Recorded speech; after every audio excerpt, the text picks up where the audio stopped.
Morning students. आज हम पढ़ेंगे चैप्टर 3 एटम्स एंड मॉलिक्यूल। तो यहाँ पर पढ़ने से पहले बेटा हम इंट्रोडक्शंस आपको देते हैं कि इसके पहले एटम्स एंड मॉलिक्यूल्स के बारे में क्या क्या हमारे पास जो हमारे फिलोसफर्स थे उन्होंने अपने अपने आइडिया दिए मैटर के बारे में। तो जो आइडिया डिविजिबिलिटी का है कि मैटर को किस प्रकार से डिवाइड कर सकते हैं, ये अराउंड 500 BC ये आया था। तो इसमें एक इंडियन फिलोसोफर थे, इंडियन फिलोसोफर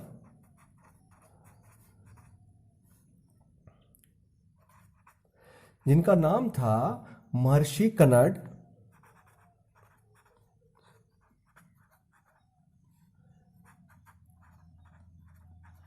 इन्होंने कहा था कि जो मैटर होता है उसको यदि हम डिवाइड करते रहेंगे तो वो छोटे छोटे पार्टिकल्स में डिवाइड होता रहेगा। तो क्या कहा था उन्होंने कि यदि हम मैटर को डिवाइड करते जाते हैं तो it will divide into smaller particles. इसका मतलब क्या हुआ कि यदि हम किसी मैटर को डिवाइड करते जाते हैं तो वो छोटे छोटे पार्टिकल्स में डिवाइड होता जाता है, परंतु एक टाइम आता है जिसके बाद वह पार्टिकल जो है वो डिवाइड होना बंद हो जाता है। उसके बाद उसको हम आगे डिवाइड नहीं कर सकते हैं, उसका फर्दर डिवीजन पॉसिबल नहीं होता है। तो जब पार्टिकल्स का डिवीजन बंद हो जाता है, उनको फर्दर डिवाइड करना पॉसिबल नहीं होता है, तो इन छोटे छोटे पार्टिकल्स को उन्होंने कहा था परमाणु। क्या कहा था उन्होंने? इनको परमाणु कहा था। इसके बाद एक दूसरे हमारे पास इंडियन फिलोसोफर आए जिनका नाम था कत्यामा। एक और इंडियन फिलोसोफर आए थे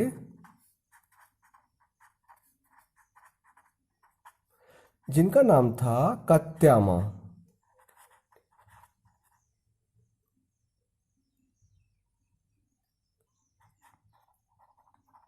तो इन्होंने कहा था कि जो पार्टिकल्स होते हैं वो आपस में कंबाइन होकर मैटर के बहुत सारे फॉर्म्स को बना सकते हैं, है ना। इसका मतलब क्या हुआ कि किसके बारे में बात कर रहे थे? बात कर रहे थे कंपाउंड्स के बारे में।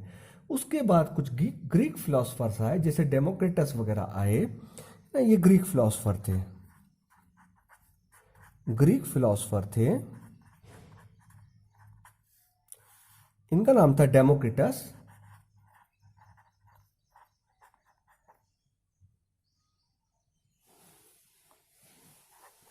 इन्होंने कहा था कि जो मैटर्स होते हैं उनको हम लगातार यदि डिवाइड करते रहते हैं तो उनको हम छोटे छोटे पार्टिकल्स उनसे मिलते जाते हैं। और तो डेमोक्रिटस ने भी यही कहा कि यदि हम मैटर को डिवाइड करते जाएंगे तो एक फाइनल स्टेज ये आएगी कि जब मैटर डिसोसिएट होना या डिवाइड होना बंद कर देगा। तो इन इंडिविजुअल पार्टिकल्स को उन्होंने क्या कहा था?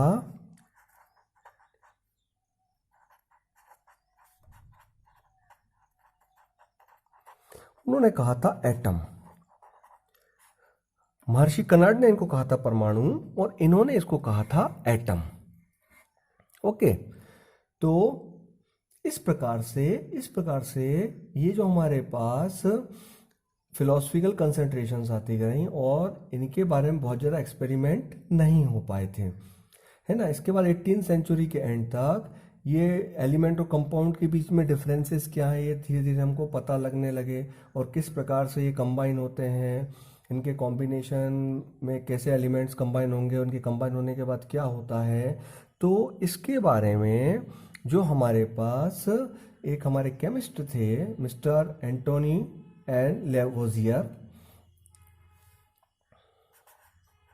ANTOINEL, Lavoisier.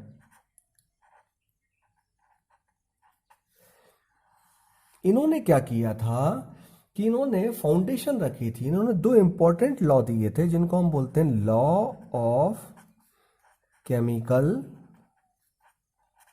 कॉम्बिनेशंस,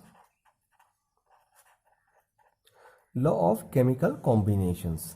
तो अभी लॉ क्या थे और इनको किस प्रकार से हम एक्सप्लेन कर सकते हैं, इसको भी हम देखते हैं। तो यहां पर हम देखते हैं law of conservation of mass. तो इस मास में इसका एक्सपेरिमेंट हमने पहले सेटअप किया है। इसके एक्सपेरिमेंट में हमने क्या किया है कि हमने कोनिकल फ्लास्क ले ली है। उस कोनिकल फ्लास्क में हमने एक इग्निशन ट्यूब यहां पर रख दी हुई है और इसको एक थ्रेड से बांध दिया गया है। ये इग्निशन ट्यूब जो है इसके अंदर हमने BaCl2 मतलब बेरियम क्लोराइड इसके अंदर हमने रख दिया है और जो हमारे पास कोनिकल फ्लास्क थी उसमें हमने सोडियम सल्फेट रख दिया है। तो हम क्या करेंगे, इसका पहले हम वेट ले लेंगे। कितना वेट है, ये रिएक्शन के पहले का वेट हो गया, ये बिफोर रिएक्शन के पहले का वेट हो गया हमारे पास। उसके बाद क्या किया, वेट लेने के बाद हम क्या करेंगे, BaCl2 और Na2SO4 को मिला देते हैं। मिलाने के बाद ये हमारा इसका फिर से वेट ले लेंगे, हमारा वेट 2 हो जाएगा, ये हो जाएगा आफ्टर रिएक्शन। तो इसमें हम देखते हैं कि जो वेट 1 होता है वो वेट 2 के बराबर होता है।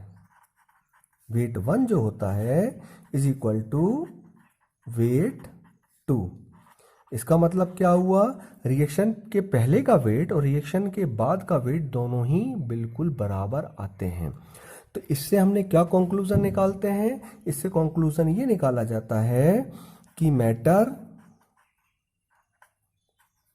Can neither be created nor be destroyed. Matter को ना तो हम क्रिएट कर सकते हैं ना ही उसको हम डिस्ट्रॉय कर सकते हैं। मींस रिएक्शन में जब भी कोई केमिकल रिएक्शन होती है तो रिएक्टेंट्स का जो मास होता है वो प्रोडक्ट के मास के बिल्कुल बराबर होता है, इसमें कोई भी चेंज नहीं होता है। इसलिए रिएक्शंस को हमेशा हम बैलेंस करके ही दिखाया जाता है। बिना बैलेंस करे हम रिएक्शन लिखते हैं तो रिएक्शन हमारी सही नहीं होती है। इसके बाद लेवोजियर और दूसरे साइंटिस्टों ने यह देखा कि जितने भी हमारे पास कंपाउंड्स होते हैं वो कंपाउंड 2 या 2 से अधिक एलिमेंट्स के मिलके बने होते हैं और उन कंपाउंड्स में जो एलिमेंट्स का प्रपोर्शन होता है वो बिल्कुल सेम होता है, चाहे उन कंपाउंड्स को किसी ने भी बनाया हो और वो कंपाउंड हमको कहीं से भी मिले हों। तो इसका एक एग्जांपल जैसे हम देखते हैं, कॉमन एग्जांपल है वाटर का। तो वाटर में क्या होता है, जो हाइड्रोजन होता है और ऑक्सीजन होता है ये हमेशा 1:8 के रेशियो में ही प्रेजेंट होते हैं बाय देयर मास। चाहे ये वाटर हमको किसी भी सोर्स से मिला हो, वाटर हमको कहीं से भी मिला हो, वाटर किसी ने भी बनाया हो, आप चाहे अमेरिका का वाटर देख लें चाहे इंडिया का वाटर देख लें, इसमें हमेशा जो हाइड्रोजन और ऑक्सीजन का जो रेशियो आएगा दैट इज ऑलवेज 1:8। इसी प्रकार से हम देख लें कार्बन डाइऑक्साइड है, तो कार्बन डाइऑक्साइड जो होती है उसमें जो कार्बन और ऑक्सीजन का जो रेशियो होता है दैट इज ऑलवेज 3:8, चाहे वो कार्बन डाइऑक्साइड हमको किसी भी सोर्स से मिले। तो इसका मतलब क्या होता है कि जब कोई भी कंपाउंड बनता है तो उसमें जो एलिमेंट्स होते हैं they always combined in a fix proportion by मास। उनका प्रपोर्शन हमेशा फिक्स होता है। जैसे वाटर में हमने देखा हमेशा 1:8 ही रहेगा, कार्बन डाइऑक्साइड में देखा 3:8 ही रहेगा। तो इसके आधार पर क्या हुआ था, मिस्टर प्राउस्ट जो हमारे एक साइंटिस्ट थे उन्होंने एक लॉ दिया। इस लॉ का नाम था लॉ ऑफ कांस्टेंट प्रपोर्शन। तो इसमें यह कहा जाता है कि इन ए केमिकल कंपाउंड, जब कोई भी कंपाउंड बनता है इन ए केमिकल कंपाउंड और सब्सटेंस भी हम कह सकते हैं, इन ए केमिकल कंपाउंड और इन ए सब्सटेंस जो एलिमेंट्स होते हैं, elements are always present in fix proportion by their masses।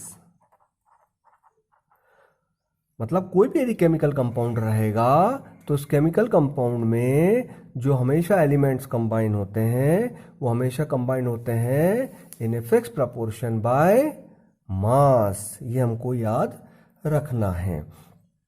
Okay, इसके बाद हमारे पास जो नेक्स्ट आता है, इसके बाद हमने देखा कि हमारे पास कई प्रकार की और डिस्कवरी होती गई और इसके आधार पर जैसे हमने आपको बताया कि जॉन डाल्टन इसके बाद आए थे और जॉन डाल्टन ने अपनी एक थ्योरी दी थी नेचर ऑफ मैटर के आधार पर। तो उन्होंने का जो पहला आइडिया पिक किया था वो आइडिया था डिविजिबिलिटी ऑफ मैटर का।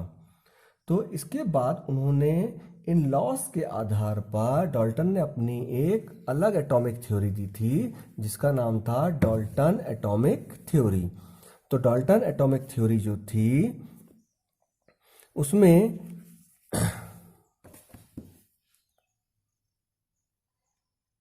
यह बताया गया कि कोई भी हमारे पास सब्सटेंस होता है, चाहे वो एलिमेंट हो, चाहे वो कंपाउंड हो, चाहे वो मिक्सचर हो, वो हमेशा छोटे छोटे पार्टिकल से मिलकर बना होता है। इन छोटे पार्टिकल्स को हम बोलते हैं एटम्स। तो यहीं से डाल्टन की एटॉमिक थ्योरी बनी थी। अब डाल्टन की एटॉमिक थ्योरी क्या है इसके बारे में हम देखते हैं। तो डाल्टन की एटॉमिक थ्योरी जो होती है इसका जो पोस्टुलेट्स हैं वो क्या क्या हैं वो हम देखते हैं। Dalton's atomic theory.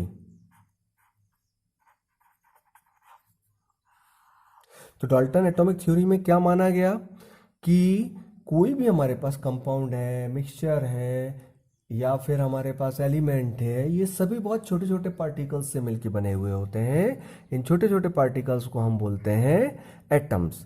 तो इसके बाद इसके जो कुछ पोस्टुलेट्स आते हैं वो पोस्टुलेट्स क्या क्या हैं वो हम देखते हैं।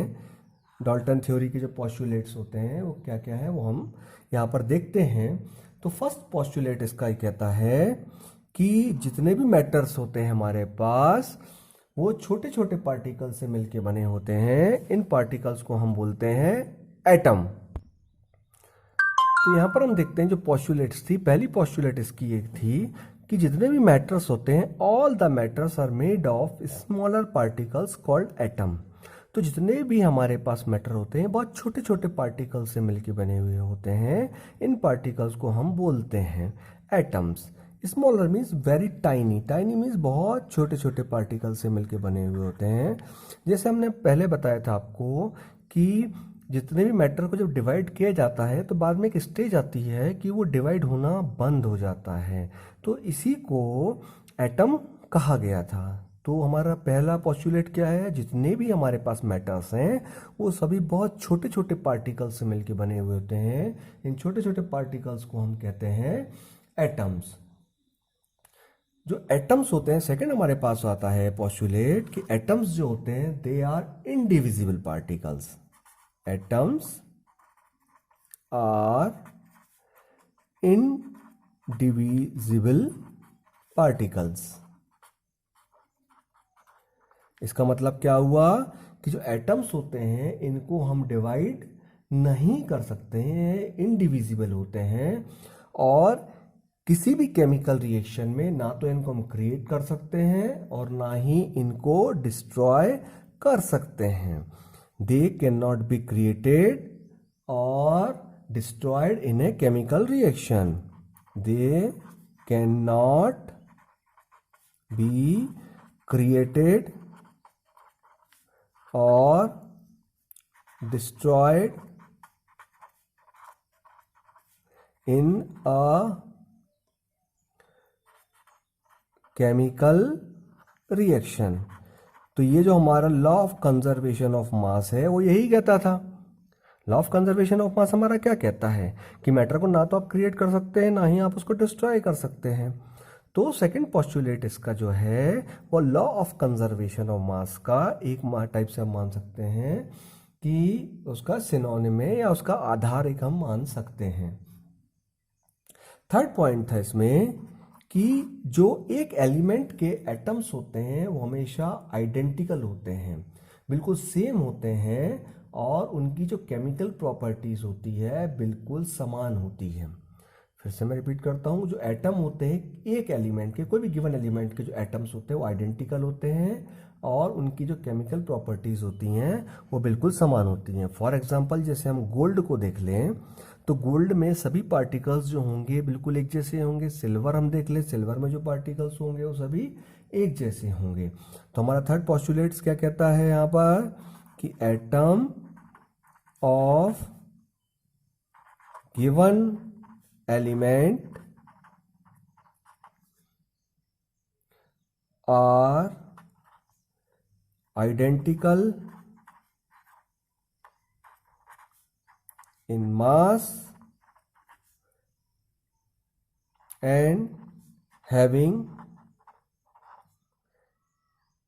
same chemical properties। कि हमारे पास जो भी एटम होते हैं किसी भी गिवन एलिमेंट के, जैसे मैंने आपको बताया गोल्ड है तो गोल्ड के सभी एटम्स जो होंगे वो सिमिलर होंगे। हम सिल्वर का एग्जांपल ले लें, सिल्वर के जो भी हमारे पास एटम्स होंगे वो सभी क्या होंगे, सिमिलर होंगे। तो ये हमारा थर्ड पोस्टुलेट था। उसके बाद फोर्थ पोस्टुलेट आता है, जैसे हमने देखा कि एक गिवन एलिमेंट के जो एटम्स होंगे वो सेम होंगे, लेकिन यदि डिफरेंट एलिमेंट्स ले लिए, यदि हमने डिफरेंट एलिमेंट्स ले लिए तो उन डिफरेंट एलिमेंट्स की जो मास होगा और उनकी जो केमिकल प्रॉपर्टीज होंगी वो अलग अलग होंगी। मतलब जस्ट इससे अपोजिट चल रहा है कि एटम्स जो होंगे डिफरेंट एलिमेंट्स के वो क्या होते हैं, डिफरेंट होते हैं। जैसे हम मान लें गोल्ड का एलिमेंट सिल्वर के एलिमेंट से बिल्कुल अलग होगा, गोल्ड का एलिमेंट कार्बन के एलिमेंट से अलग होगा, गोल्ड का एलिमेंट जिंक के एलिमेंट के एटम से अलग होगा। तो यदि हमारे पास एलिमेंट अलग अलग हैं तो उनकी जो प्रॉपर्टीज होंगी वो भी डिफरेंट होती हैं। तो हम ये लिख सकते हैं, क्या लिख सकते हैं, atoms of different elements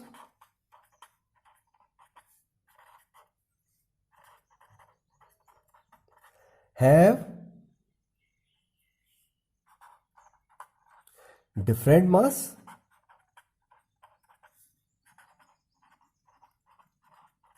and different chemical properties।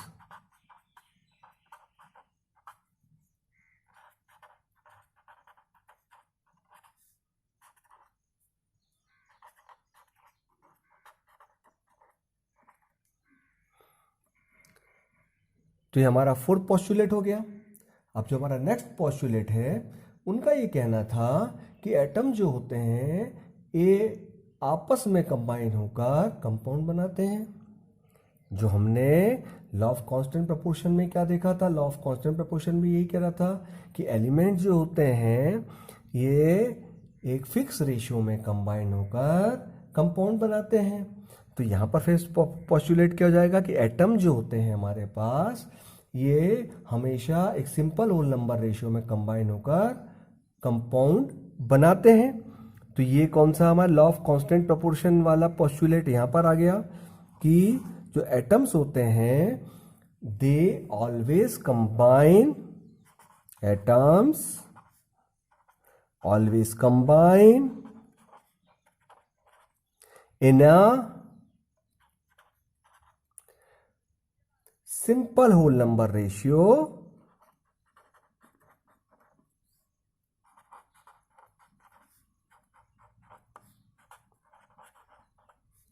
to form compounds।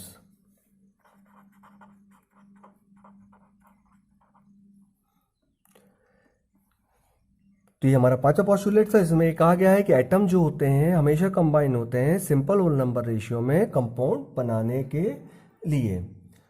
इसके बाद जो नेक्स्ट पोस्टुलेट आता है वो ये कहता है कि कोई भी एक गिवन कंपाउंड है उसमें जो नंबर ऑफ एटम्स है और उनका जो काइंड है या प्रकार है वो हमेशा कांस्टेंट होता है। जैसे एग्जांपल आपको देते हैं हम कि जैसे हमने एग्जांपल ले ली यहाँ पर वाटर। तो वाटर में यहाँ पर इसका फॉर्मूला क्या है हमारे पास H2O। तो वाटर में जो नंबर ऑफ एटम्स रहेंगे और उनका जो काइंड रहेगा या प्रकार रहेगा हमेशा कांस्टेंट रहेगा।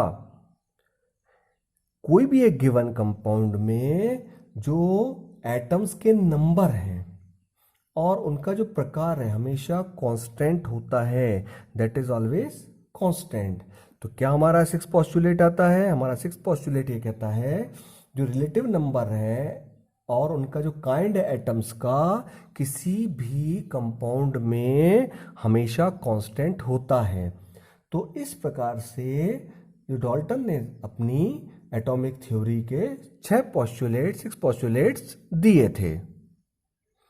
इसके बाद हम एटम्स के बारे में पढ़ेंगे और डिटेल में, और इन एटम्स जो के बाद एलिमेंट जो होते हैं, एलिमेंट के सिंबल्स क्या होते हैं, एलिमेंट्स के सिंबल्स क्या होंगे, एलिमेंट कैसे कंपाउंड बनाते हैं, इन सब के बारे में हम स्टडी करेंगे।